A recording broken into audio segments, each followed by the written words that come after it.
December 1973. Tamil shorthand senior dictation. Get ready for dictation. 5 seconds. Start. தலைவர் அவர்களே, இந்த பேரவையில் தமிழ்நாட்டின் முதலமைச்சர் அவர்கள் சமர்ப்பித்துள்ள வரவு செலவு திட்டத்தை பல சிறந்த அம்சங்களை கொண்டதாக நான் பார்க்கிறேன்.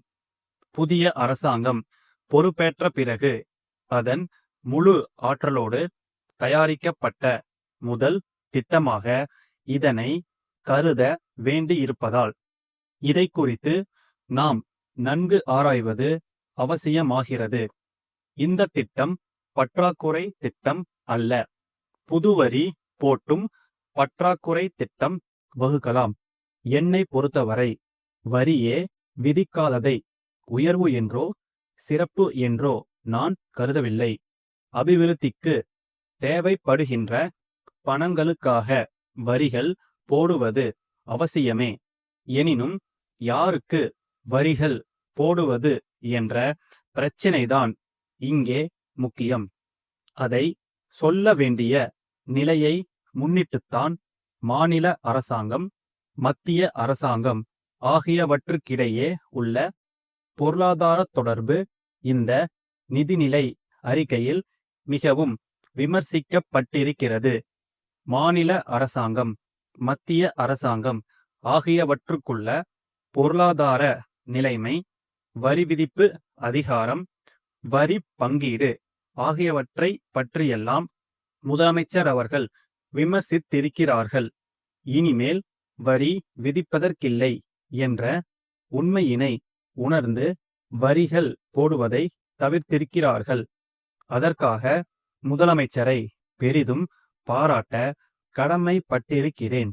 நம்முடைய பொருளாதாரத்தை முறைப்படுத்தி காட்டி மக்கள் மீது தாங்க முடியாத அளவுக்கு வரிகள் போடுவதை தவிர்த்து தாங்க கூடியவர்கள் மீது வரிகள் விதிக்க இந்த அரசுக்கு எந்த அதிகாரமும் இல்லை என்பதை அனுதாபமான நிலையில் அடக்கத்தோடு பண்பு கலந்த வார்த்தையிலே எடுத்துச் சொல்லியிருக்கும் முதலமைச்சர் அவர்களை நான் பாராட்டுகிறேன். அடுத்து, இலங்கை அகதிகள் பற்றிய பிரச்சினை மிக வருந்தத்தக்கதாகும். சிங்களத்தையும் சேர்த்து ஆண்ட தமிழ் மரபினர் இன்று கடலில் தூக்கி எறியப்பட்டு தமிழகம் வருகின்றார்கள். இதை நினைக்கின்ற போது மனம் கொஞ்சம் சங்கடம் அடையத்தான் செய்கிறது. சென்ற ஆண்டு வரை பர்மா அகதிகள் இங்கு வந்தார்கள். இந்த ஆண்டு இலங்கையிலிருந்து அகதிகள் வர இருக்கிறார்கள். இனிமேல் வந்து கொண்டே இருப்பார்கள். இந்த அகதிகள் பிரச்சினையில் மத்திய அரசு இன்னும் கொஞ்சம் பொறுப்போடு கடமை உணர்ச்சியோடு நடந்து கொண்டிருந்தால் இந்த சிக்கல் தோன்றி இருக்காது. இது சர்வதேச பிரச்சினை. தாயகம் திரும்பும் அகதிகளை குடியேற்றுவதற்கும் அவர்களுக்கு புனர்வாழ்வு அளிப்பதற்கான வழிவகையினை காண்பதற்கும் மாநில அரசு வழிவகை செய்திருப்பதை எல்லோரும் பாராட்டி இருக்கிறார்கள். இலங்கையிலிருந்து லட்சக்கணக்கான குடும்பங்கள் வர இருக்கின்றன. ஏற்கனவே பர்மா அகதிகள் பற்றிய அனுபவம் நமக்கு இருக்கிறது. அவர்களுக்கு சரிவர நிவாரணம் ஏற்படவில்லை. இதற்கென தனி அதிகாரி ஒருவரை நியமிக்க வேண்டும். மற்ற அதிகாரிகளிடம் பொறுப்பை ஒப்படைக்காமல் ஒரு தனித்துறையை ஏற்படுத்தி தனி அதிகாரியின் கீழ் அத்தகைய பொறுப்பினை ஒப்படைத்தால் அகதிகளுக்கு நல்ல முறையில் நிவாரணம் அளிக்க இயலும். திருநெல்வேலி வாணி பதிப்பகத்திற்கு அன்புடையீர்.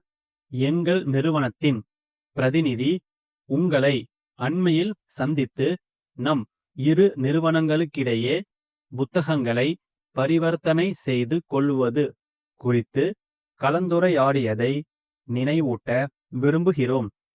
தங்களுடைய கருத்தை நாங்கள் தீவிரமாக பரிசீலனை செய்து பார்த்ததில் உங்கள் விஞ்ஞான தொழில்நுட்ப புத்தகங்களெல்லாம் சற்று விலை கூடுதலாகவும் எங்களுடைய புத்தகங்களின் விலை குறைவாகவும் நிர்ணயிக்கப்பட்டிருப்பதை காணலாம்.